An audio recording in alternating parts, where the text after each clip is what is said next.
اگر آپ کے پاس معاف کرنے کا حوصلہ نہیں تو آپ کبھی حسینی نہیں بن سکتے. وہ میں نے واقعات سنا ہے. لیکن کہاں پہ معاف کیا جائے اور کہاں پہ معاف نہ کیا جائے.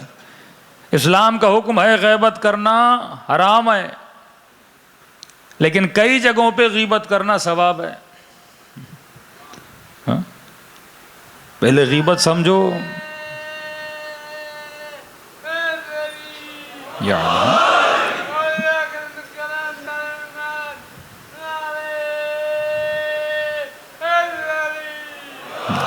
صلوات پڑھے محمد و آل محمد پہ.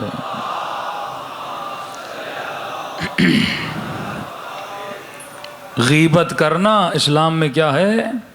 حرام ہے.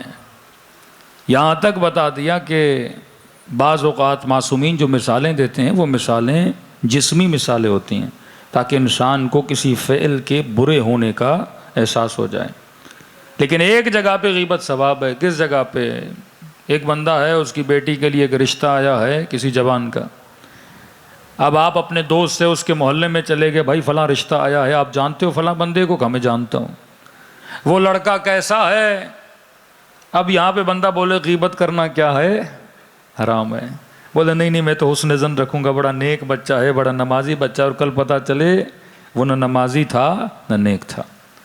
ایک آدمی بزنس کرنا چاہتا ہے، اگلے بندے کو پارٹنر بنانا چاہتا ہے، وہ آپ کے محلے میں رہتا ہے. اب یہ آپ کے آ کے پوچھتا ہے کہ فلاں بندہ کیسا ہے، امین ہے کہ نہیں، مال میں خیانت تو نہیں کرتا، صادق الوعد ہے کہ نہیں.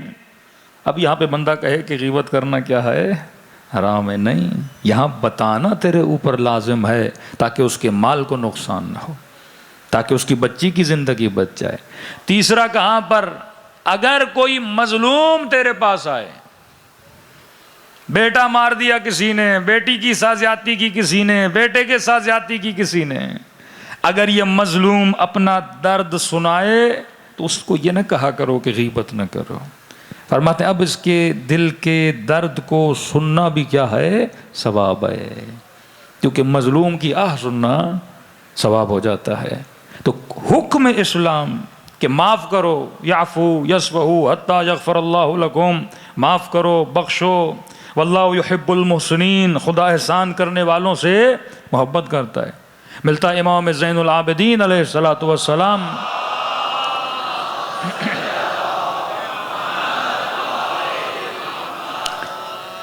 مولا وضو کر رہے تھے اور کسی نے اوپر سے امام کے لیے، کوئی غلام تھا مولا کے لیے پانی لا رہا تھا. اب لاتے لاتے اس کے ہاتھ سے وہ چیز چھوٹ گئی، اور جیسے چھوٹی امام کے سر مبارک پہ آ کے وہ چیز لگی. اب مولا کے سر سے خون جاری ہوا. اب غلام کوئی غلطی کر لے تو انسان کو غصہ تو آتا ہے، سر پہ خون جاری ہو گیا.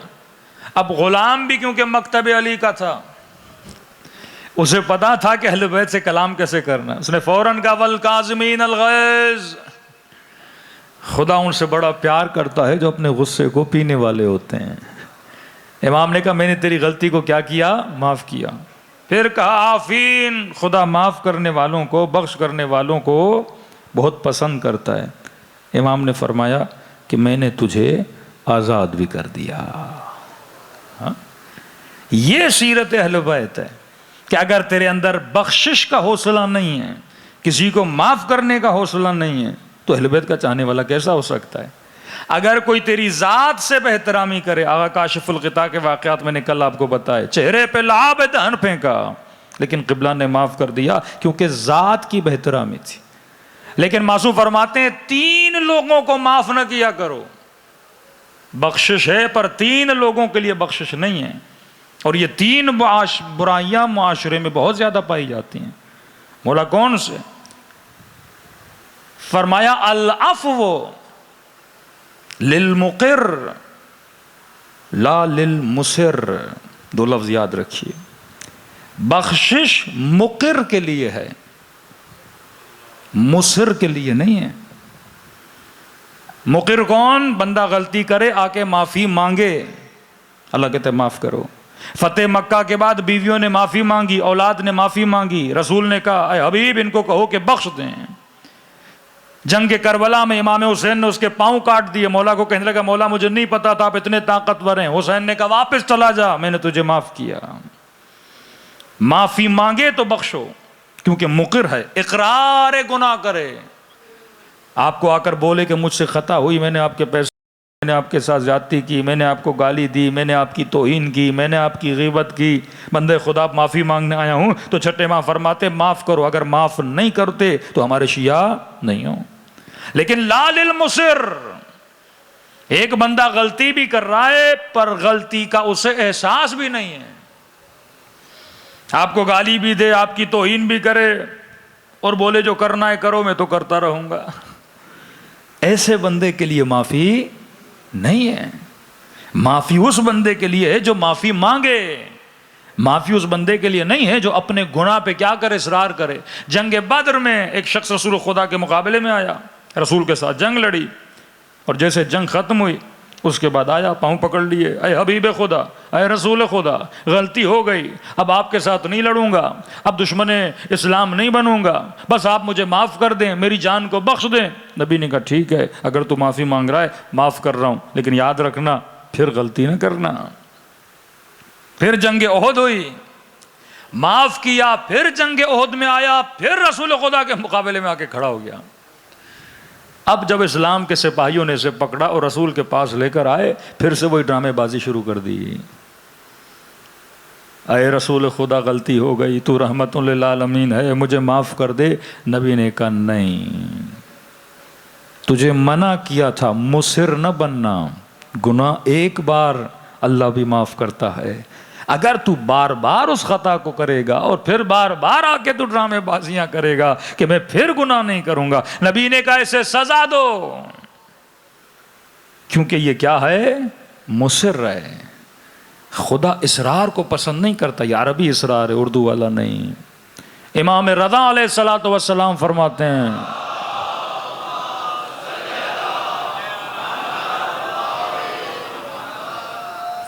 اگر کوئی بندہ اللہ کی دربار میں آئے اور توبہ کرے, لیکن اس کے دماغ میں یہ ہو ابھی تو توبہ کر رہا ہوں, کل جا کے پھر خطا کروں گا, اصرار بر گناہ, مصر ہو, فرماتے ہیں یہ اللہ کی دربار میں رو نہیں رہا, یہ گویا رب کا مذاق اڑا رہا ہے. اور اللہ ایسے بندوں کو اور کڑی سزا دیتا ہے. تو مصر کے لیے معافی نہیں ہے, مقر کے لیے معافی ہے. قیامت کے دن آواز آئے گی نا, کہاں ہیں توبہ کرنے والے, کہاں ہیں رب کے دربار میں رونے والے. توبہ بھی دو طرح کی, قابل قبول توبہ توبۃ النصوح ہے. حر مقر تھا, مصر نہیں تھا. اگر گناہ کا احساس ہوا, آ کر حسین کے سامنے اعلان خطا کرو, پھر دیکھو اہل بیت تجھے کیسے معاف کرتے ہیں. دوسری چیز, پہلا گناہ, مصر کو کبھی فرماتے معاف نہ کیا کرو جو اپنے گناہوں کے اقرار نہیں کرتا, بار بار گناہ پہ گناہ کرتا ہے. دوسرا کون سا بندہ, فرمایا جو حدود خدا کو پامال کرے, اس کے لیے معافی نہیں ہے. نجاشی علی ابن ابی طالب کے پیچھے نماز پڑھتا تھا, مسجد میں علی کے ساتھ, خطبوں میں علی کے ساتھ, مجلس میں علی کے ساتھ. ایک دن رات کو گزر رہا تھا گلی سے, اور اس کے چند دوست تھے, انہوں نے کہا چلو. اس نے کہا نہیں, تم لوگوں کے کام اعمال اچھے نہیں ہیں, میں تمہارے ساتھ نہیں چلوں گا. کہا نہیں 10 منٹ میں کیا ہوتا ہے, یہاں پر بھی جوان احتیاط کرے. اگر تمہارا کوئی دوست نشئی ہے, بدکار ہے, گنہگار ہے, وہ تمہیں لے جائے اپنی محفل میں, اور تم بولو میں تو بڑا متقی ہوں, اس کی محفل میں بیٹھ کے میرے اوپر کون سا اثر ہونے والا. یہی وسوسہ شیطان ہے. وہ کم سے شروع کرتا ہے پر کم پہ کبھی راضی نہیں ہوتا. عباسیوں کا بادشاہ کہتے ہیں مرغی اس کے سامنے کاٹتے تھے, برداشت نہیں کرتا تھا. لیکن ایک وقت وہ آیا کہ جب تک کسی علی کے شیعہ کا گلا کاٹا نہیں جاتا تھا تب تک یہ کھانا کھاتا نہیں تھا. وہ کم سے شروع کرتا ہے پر زیادہ تک تجھے لے کر جاتا ہے. اس نے یہی غلطی کی, دوستوں نے کہا چلو, اس کے دوست شرابی تھے, کہ میں تو نیک ہوں, میں شراب کی محفل میں جا کے میں تو نہیں پیوں گا. نہیں, اثر ہوتا ہے. پتھر کتنا سخت ہے، پانی کتنا نرم ہے، لیکن قطرہ قطرہ قطرہ بہ بہ کر اس پتھر کے اندر بھی وہ پانی کیا ڈال دیتا ہے؟ درار ڈال دیتا ہے۔ آہستہ آہستہ تجھے بے ادب بناتا ہے، آہستہ آہستہ تجھے نافرمان بناتا ہے، آہستہ آہستہ تجھے مشرک بناتا ہے، آہستہ آہستہ تجھے فاسق بناتا ہے۔ ایک ہی دن میں آ کے تو نہیں کرے گا نا۔ شمر ایک دن کی کہانی نہیں ہے، یزید ایک دن کی کہانی نہیں ہے، ان کی پوری لمبی ہسٹری ہے جس میں کھانے کا اثر ہے، تربیت کا اثر ہے، نطفے کا اثر ہے، ہر شے کا اثر ہے۔ تمہاری یہ سارے اسباب عالم جب مل جاتے ہیں پھر انسان کچھ کرتا ہے۔ ایک دن میں کوئی برا نہیں بنتا، آہستہ آہستہ۔ یہ بھی دوستوں کے ساتھ چلا گیا، جانے کے بعد شراب کی محفل تھی، بیٹھا بیٹھا کا تھوڑا پی لے، تھوڑے سے کیا ہوتا ہے، تھوڑے سے کیا ہوتا ہے، پیتا گیا مست ہو گیا۔ ان کے گھر سے نکلا، شہر کی گلیوں میں آیا اور غلط غلط باتیں کرنے لگا۔ لوگوں نے پکڑا، علی بن ابی طالب کی خدمت میں لے کر آئے کہ یا علی، اس نے شراب پی ہے۔ اور جب علی کے سامنے آیا، مولا معاف کریے، غلطی ہو گئی، دوستوں کے اندر چلا گیا تھا۔ مولا علی کے جتنے اطرافی تھے انہوں نے کہا بھی علی معاف کر دیں، اپنا ہے، غلطی کی ہے، اپنا ہے، معافی مانگ رہا ہے۔ امام فرماتے ہیں نہیں، حدود الہی کو جو پامال کرتا ہے علی کی دربار میں اس کے لیے معافی نہیں ہے۔ آج میں نے اسے معاف کیا تو لوگ کیا بولیں گے؟ علی اپنوں کو معاف کر رہے ہیں اور ہمیں تازیانے مار رہے ہیں۔ کہا یہ عدل علی کے خلاف ہے، جو اللہ کی حدود کو کروز کرے۔ غیرت، معصومین غیور ہیں۔ غیرت صرف ناموسی غیرت نہیں ہوتی کہ بندہ بیوی پہ، بہن پہ غیرت کرے، پر دینی غیرت نہ ہو۔ دینی غیرت، ملی غیرت، عقیدتی غیرت، یہ ساری غیرتیں جب ملتی ہیں تو انسان کا ایمان کامل ہوتا ہے۔ حدود الہی کو امام نے جاری کیا، اسے کوڑے لگائے گئے۔ اور یہ وہ شیعہ تھا کہ علی کے کوڑے لگنے کے بعد جیسے اگلا دن ہوا تو اس نے کہا کہ علی نے میری بے عزتی کر دی اتنے لوگوں میں، کیا ہوتا علی مجھے معاف کر دیتے۔ اور علی کی عدالت کو برداشت نہ کر کے سیدھا کہاں چلا گیا؟ امیر شام کے پاس چلا گیا۔ دوسری طرف ایک محب کا واقعہ سنیے۔ حبشی غلام ہے، چوری کی اس نے، علی کے پاس لایا گیا۔ اب گواہ کوئی نہیں ہے۔ امیر المومنین نے کہا غلام کیا تم نے چوری کی ہے؟ اس نے کہا جی مولا۔ امام نے کہا دیکھ، اقرار کرے گا تو سزا دینی پڑے گی، عاشق علی ہے۔ کہا مولا کوئی بات نہیں، سزا بھی تو آپ کے ہاتھوں سے ملے گی، مجھے وہ بھی قبول ہے۔ چوری کی ہے، 3 مرتبہ اقرار کیا، جی میرے مولا چوری کی ہے۔ امام نے کہا انگلیاں آگے لاؤ، اور علی نے اپنی تلوار سے اس کی انگلیوں کو کاٹ دیا۔ انگلیاں ہاتھ میں لے کے بازار کی طرف روانہ ہو گیا۔ ایک منافق نے جب یہ منظر دیکھا، اس نے کہا بہترین وقت ہے علی کے محب کو چڑھانے کا۔ جیسے بیچارہ بازار میں جا رہا تھا، کہ تو علی کے بڑے قصیدے پڑھتا تھا، تو علی کی بڑی تعریفیں کرتا تھا، یہ کیسا تیرا مولا ہے جس کی تو مدح کرتا ہے، قصیدے پڑھتا ہے، اسی علی نے تیری انگلیاں کاٹ لی۔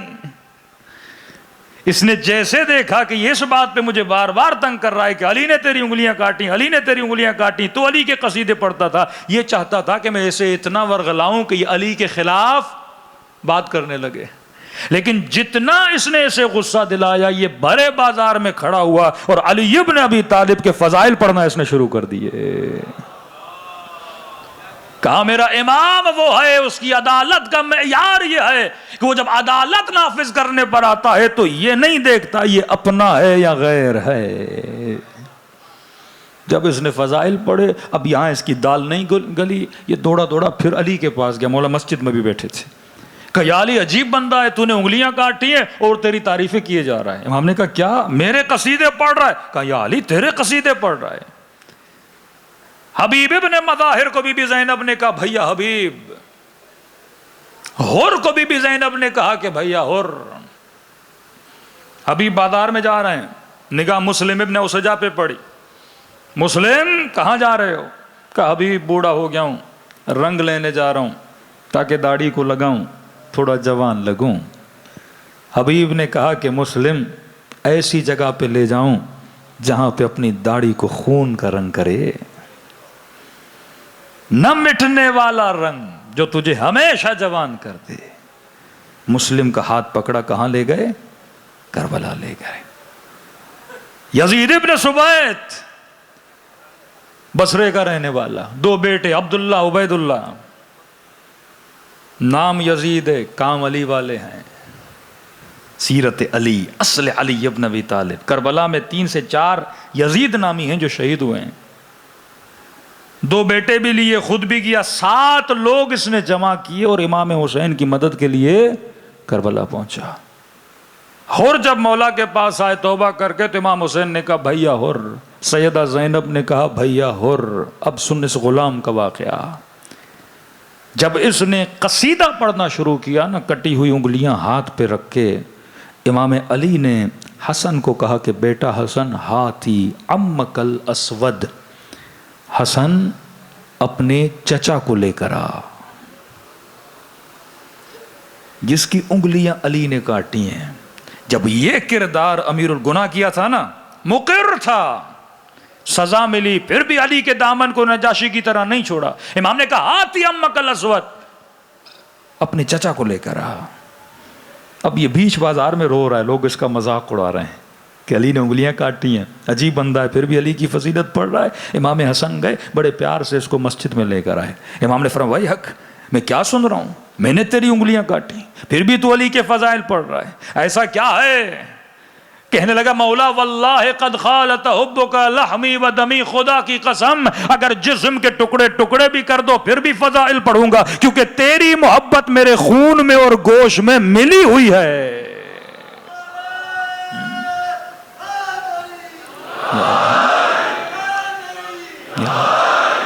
مولا یہ تو نہیں کہ آپ مجھے سزا دے میں دامن علی کو چھوڑ دوں۔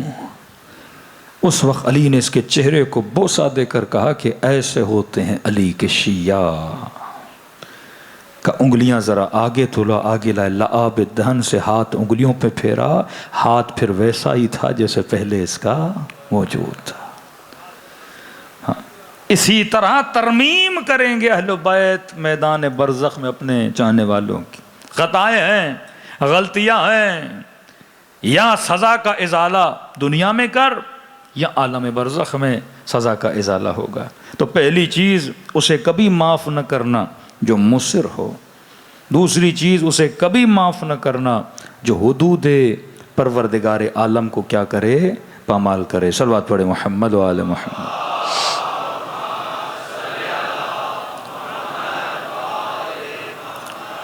حدود الہی کو وہن مذہب بھی بولا جاتا ہے۔ حدیث معصوم ما لم یکن وہنا بالدین، جو انسان دین کی توہین کرے اس کے لیے معافی نہیں ہے۔ اب دین کی توہین میں کعبے کی توہین، دین کی توہین میں قرآن کی توہین، دین کی توہین میں اہل بیت کی توہین، دین کی توہین میں علم کی توہین، یہ تمام تر چیزیں شاعر اللہ ہیں۔ کوئی بھی ان چیزوں کی توہین کرے یہ وہن مذہب ہے۔ اگر کوئی امامے کی بھی توہین کرے یہ وہن مذہب ہے، اگر کوئی عالم کی توہین کرے یہ بھی وہن مذہب ہے۔ وہ معاشرہ غیرت سے خالی ہوتا ہے جس معاشرے میں یہ غیرت نہیں ہوتی کہ لوگ توہین کرے اور عوام خاموش رہے۔ آج بڑی آسانی سے ممبروں سے علماء کی توہین کی جا رہی ہے، مراجع کی توہین کی جا رہی ہے، یہ وہن مذہب ہے۔ علی بن ابی طالب کہتے ہیں ہر خطا قابل قبول ہے، یہ خطا قابل قبول نہیں ہے۔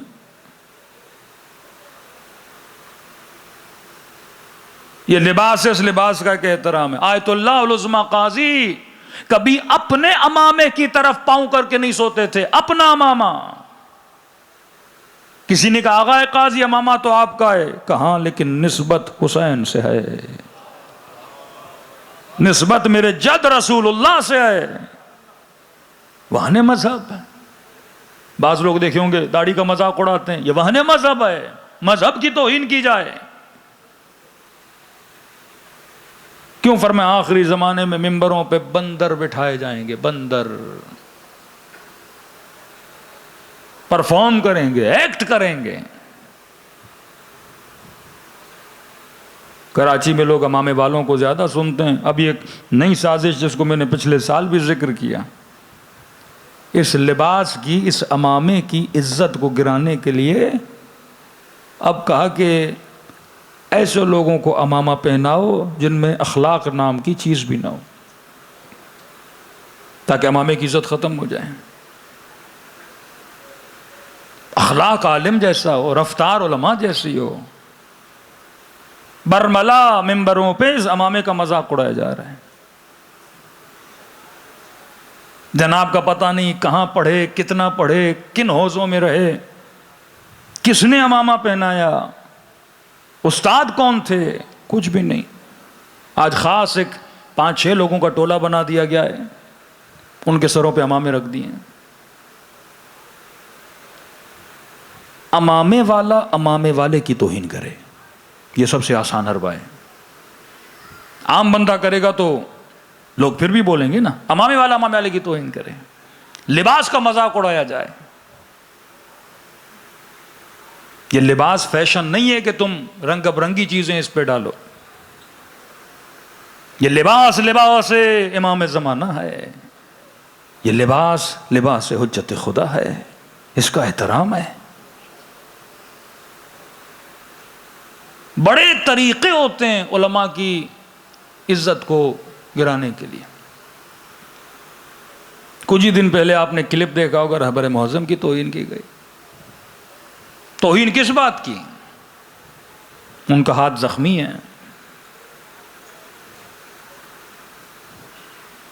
ہاتھ کہاں زخمی ہوا تھا؟ نماز جمعہ پڑھاتے ہوئے بم کے دوران ہاتھ زخمی ہو گیا. راہ خدا میں جہاد کرتے ہوئے ہاتھ زخمی ہو گیا. اگر کراچی کی کسی امام بارگاہ میں بم پھٹے اور کسی مومن کی ٹانگ کٹ جائے، کسی مومن کا کوئی عضو کٹ جائے اور تو اس کا مذاق اڑانے لگے، یہ وہن مکتب ہے. حضرت عباس کے بھی بازو کٹے تھے، تو ابو بنو امیہ کی طرح مذاق اڑانے لگے، یہ وہن مکتب ہے. انتقاد علمی ہوتا ہے، نہ کہ آپ کسی کے جسم کی مذاق اڑائیں، کسی کے چہرے کا مذاق اڑائیں. یہ وہ حدیث رسول ہے کہ بندروں کو ممبروں پہ بٹھایا جائے گا. کسی فیشن شو میں یہ جاتے تو زیادہ جچتے ہیں ایسے لوگ. لیکن مجھے حیرت ہے، جنا کے پہن کے اگر کوئی ممبر رسول پہ بیٹھے، کوئی بات نہیں بھائی، 4 مجلسیں یاد کی ہیں، 4 باتیں یاد کی، آ کے کر رہا ہے، 4 شعر پڑھ رہا ہے، عوام واہ واہ کر رہی ہے. لیکن جس بندے کے حسب اور نسب کا پتہ ہو اور سر پہ امامہ رکھ لے. فیضیہ میں امام خمینی نے تقریر کی، کہا تم دین کو بدنام کر رہے ہو، چلو یہ ہم برداشت کر لیں گے، لیکن سر پہ امامہ رکھ کے دین کو بدنام نہ کیا کرو. کہا طلباء کو کہ تمہاری غیرت کیا ہوگی، ان کے سروں سے تم لوگ امامے کیوں نہیں اتارتے؟ امامے کی عزت ہوتی ہے، امامے کا احترام ہوتا ہے. اب کل ہر ایرا غیرہ سر پہ امامہ رکھ لے اور لوگ اس سے سننے لگے. کیوں؟ کیونکہ عزت امامہ کو گرایا جائے. لوگوں کے دلوں میں جو علماء کی عزت ہے اس عزت کو پامال کیا جائے. ایک نیا حربہ کے اس لباس میں لوگ بھیجو. ابن زیاد نے بھی حسین کا لباس پہننا تھا. حسین کے لباس کے پہننے سے کوئی حسین نہیں بن جاتا، امامہ پہننے سے کوئی حسینی نہیں بنتا. یہ وہن مذہب ہے، وہ قومیں تباہ ہو جاتی ہیں. کربلا میں حسین کا مذاق اڑایا گیا، بی بی زینب کا مذاق اڑایا گیا کہ وابنت طلقا، تم کیسے مسلمان ہو، دیکھ بھی رہے ہو آل رسول کا مذاق اڑایا جا رہا ہے اور خاموشی سے تماشائی بنے ہوئے ہو. جس قوم میں علماء کا احترام نہیں. کراچی وہ سرزمین تھی جہاں پہ پڑھے لکھوں کی سرزمین، باشعور لوگوں کی سرزمین. پھر آپ کا حال وہی ہوگا جو آج پنجاب میں ہے. شیعہ کا دشمن بنا ہوا ہے. پورے عالم اسلام میں یہ ایک الگ بحث ہے، داخل ہوں گے تو وقت بہت چلا جائے گا. پورے عالم اسلام میں، لبنان میں شیعہ، عراق میں شیعہ، افغانستان میں شیعہ، آذربائیجان میں شیعہ، پاکستان میں شیعہ، انڈیا میں شیعہ. کہیں پر بھی شیعوں میں اتنی تقسیم نہیں جتنی پاکستان میں. کیونکہ جتنی پروکسیز یہاں پر ہیں،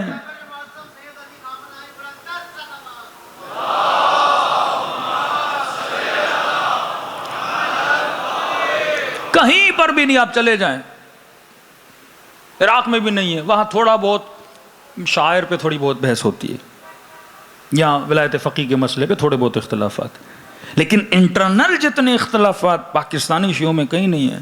تو یہ دلیل ہے نا کہ ہمارے ہاں سب سے زیادہ پروکسیز ہیں، دنیا کا سب سے زیادہ فوکس ان شیعوں پر ہے. کیوں ہے؟ اس کے بھی ریزن ہے، ڈالر اور ریال انوالو ہے.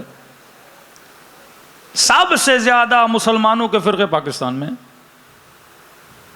ایسے ایسے کہ دوسرے ملکوں میں چلے جاؤ پریشان ہوتے ہیں، یہ کون سی مخلوق ہیں. ہر نیا بندہ اپنا ایک فرقہ بناتا ہے، کیونکہ یہاں نظر ہے دنیا کی. اور شیعہ کمزور ہوں گے جب ان کو اپنی مرکزیت سے دور کر دیا جائے گا. کتنا پیسہ لگایا امریکہ نے عراق میں، آپ کی سوچ ہے آپ کی، ملینز بلینز آف ڈالر لگائے تاکہ عراق میں تفرقہ پھیلائے. آج بھی جائیے سوشل میڈیا پہ CIA کے پریویس ہیڈ کا انٹرویو موجود ہے، کہتے ہیں ہم نے جنگیں بری کر لی، جنگوں میں بڑا خرچہ ہے، آسان ترین طریقہ مسلمانوں کو تباہ کرنے کا یہ ہے کہ شیعہ سنی تفرقہ پھیلاؤ. یہ آسان ترین طریقہ ہے، آپس میں لڑتے رہیں گے. ایسے خطیبوں کو، ایسے مولویوں کو پروموٹ کرو جن کا ہدف یہی ہو کہ تفرقہ ڈالا جائے، زبان کے مزے کے لیے. تنزیہ مجلسیں، نقادانہ مجلسیں کہ میں خوش ہوں کسی اور مذہب پہ صرف نقد کیا جائے. تہذیب نفس کا پہلا درجہ یہ، پہلے خود کو دیکھ پھر کسی اور کو دیکھ، پہلے اپنے دامن کو دیکھ پھر کسی اور کے دامن کو دیکھ. آج معاشرے میں مسئلہ یہ نہیں کہ شیعہ کم ہے، یہ بھی نہیں کہ اہل سنت کم ہے، آج مسئلہ اخلاقیات کا ہے، آج مسئلہ حیا کا ہے، آج مسئلہ عفت کا ہے، آج مسئلہ غیرت کا ہے. اور وہ کب ہوگا؟ جب ان کو علماء سے دور کیا جائے. ایک بدتمیزی کا طوفان ہے، آپ دیکھیں پنجاب کے ممبروں پہ بدتمیزی کا طوفان ہوتا ہے. اور سیرت اہل بیت کیا ہے؟ بخش کرنا، اخلاق کے ساتھ بات کرنا. ارے شمر سینے پر سوار ہے، حسین کہہ رہے ہیں شمر میرا گلا نہ کاٹ. حر نے اتنی بڑی خطا کی. اس مزاج کے لوگ اگر کربلا میں ہوتے یہ تو مولا کو بولتے، مولا حر کو کیوں معاف کر رہے ہو، راستہ روکا ہے آپ کا. لیکن یہ حسین ہے. وہن مذہب یاد رکھیے، جب تک امام زمانہ غیبت میں ہیں، العلماء ورثۃ الانبیاء حدیث مستند ہے، علماء انبیاء کے وارث ہیں. اور اگر ان کا کوئی مذاق اڑائے اور قوم چپ رہے تو اس کا مطلب عقیدتی غیرت ختم ہو چکی ہے. اور جب معاشرے میں اللہم صلی علی محمد وعجل فرجہم، تو غیرت عقیدتی، انسان تعصب حرام ہے پر بعض چیزوں پہ تعصب واجب ہے، کیونکہ آپ نہیں بچاؤ گے، احترام نہیں کرو گے، یہ اور قدم آگے بڑھائیں گے. حالانکہ مجھے ان سب کا پاسٹ پتہ ہے. یہ ممبر یہ ادب اجازت نہیں دیتا کہ ہم بتائیں یہ قم اور تہران کی گلیوں میں کیا کرتے تھے. ان کا کردار کیسا ہے جو آج ممبروں پہ بیٹھے ہوئے ہیں. تو ایک ٹارگٹ دیا گیا ہے، مراجع کو اٹیک کرو، رہبر معظم کو اٹیک کرو، کیونکہ ہم یہ سب کچھ دیکھ چکے ہیں. تہران کا ہر دوسرا ٹیکسی ڈرائیور رہبر کی توہین کرتا تھا، ہر دوسرا. یہ پورے حربے ہوتے ہیں پروپیگنڈا کہ کسی معاشرے میں اگر مورلی کوئی بندہ معزز ہے، دیکھیے ایک ہوتا ہے لیگلی، ایک ہوتا ہے مورلی. آپ نے شہباز شریف کو لیگلی وزیر اعظم بنا دیا، پر سوال یہ ہے کہ مورلی قوم اس کو ایکسپٹ کرتی ہے کہ نہیں. سوال یہ ہوتا ہے. آپ لیگلی کسی کو ولی فقیہ بنا دیتے ہو، اس سے اتنا خطرہ نہیں ہوتا. مورلی جب لوگ مانتے ہیں نا، پھر وہ خطرناک بن جاتا ہے، کیونکہ اس کے ایک فرمان پہ لوگ جان قربان کرنے کے لیے تیار ہو جاتے ہیں. یہی 90s میں پاکستان کی قیادت کے ساتھ ہوا. مورلی قیادت کو خراب کیا گیا کچھ عناصر کو انوالو کر کے. کیا ہوا پھر؟ اصل مورل ویلیو ہوتی ہے، لیگل ویلیو بعد میں آتی ہے. آپ لیگلی کسی کو عہدہ دو، مورلی ویلیو نہیں ہوگی، کیا فائدہ؟ تبھی قرآن وَلَا تَقُولُوا لَهُمَا اُفٍّ، ہاں تیرا باپ تو ہے لیکن مورلی اسے باپ مان، اف تک نہ بول اسے۔ آغا خامنئی جب رہبر بنے لیگلی رہبر بن گئے، اب مورلی لوگوں میں ایک احترام کو ڈیولپ کرانا ہوتا ہے نا، تو ایک پروپیگنڈے کی مشینری تھی تہران میں، کوئی ایسا گھر نہیں تھا جس میں ڈش نہ ہو، یہ ایک الگ بحث ہے۔ 28 چینلز پرشن بنائے گئے لوگوں کے ذہنوں کو خراب کرنے کے لیے، مقدسات کی توہین، اتنا نیشنلزم کو بڑھایا گیا کہ یہ اینٹی دین بن جائیں۔ پہلے اینٹی دین، پھر انسان سیکولر بنتا ہے، یہاں تک بول دیا یہ ایرانی تھوڑی ہے، یہ تو عرب ہیں۔ ہاں، ان کی عصبیت کو، ان کی رگوں کو جگانے کی کوشش کی گئی تاکہ ان کے ذہنوں میں دشمنیوں کو پیدا کیا جائے، اور وہی کام یہاں کیا جاتا ہے، توہین۔ اس لیے منع کرتے ہیں، کوئی عالم کو تو مانتا بھی نہیں ہے گالی نہ دیا کر، توہین نہ کیا کر، غیبت نہ کیا کر، برائی نہ کیا کر، اس سے معاشرے کی جڑیں سوکھ جاتی ہیں اور معاشرہ تباہ ہو برباد ہو جاتا ہے۔ صلوات پڑھے محمد و آل محمد۔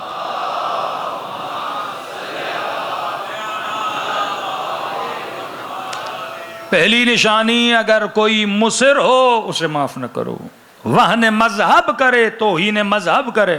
پہلا فتویٰ جو عالم اسلام میں اگر کسی نے توہین رسول کے لیے دیا تھا، آقا خمینی تھے۔ سلمان رشدی کے لیے انہوں نے فتویٰ واجب القتل دیا تھا۔ ہمارے یہاں معافی نہیں ہے توہین مذہب کی، توہین مکتب کی، فساد پھیلانے والوں کی۔ تیسری چیز فرماتے لا ینبغی للمؤمن، مومن کبھی بھی اپنے نفس کی توہین کو معاف نہ کرے۔ ایک بندہ بار بار آپ کی توہین کرے 4 لوگوں کے سامنے، معافی نہیں مانگ رہا، توہین کر رہا ہے، توہین کر رہا ہے، توہین کر رہا ہے، فرمایا نہیں، یہ قابل معافی نہیں ہے۔ حدیث معصوم ہے، فرماتے مومن کبھی بھی ایک سوراخ سے 2 بار ڈسا نہیں جاتا۔ بندے خدا ہے، ہاں بھائی تم فلاں بندے کے ساتھ کیوں گھوم رہا ہے، اس نے تو آپ کی توہین کی تھی، یہ تو آپ کا مال کھا گیا، یہ تو 4 لوگوں میں آپ کو بدنام کر رہا تھا، پھر بھی اسی کو ساتھ لے کے گھوم رہے۔ بولے نہیں نہیں، معاف کرنا ثواب ہے۔ بندے خدا یہاں معاف نہیں کرنا، جو آپ کی توہین کرے، جو آپ کو بدنام کرے۔ امام جعفر صادق علیہ الصلوۃ والسلام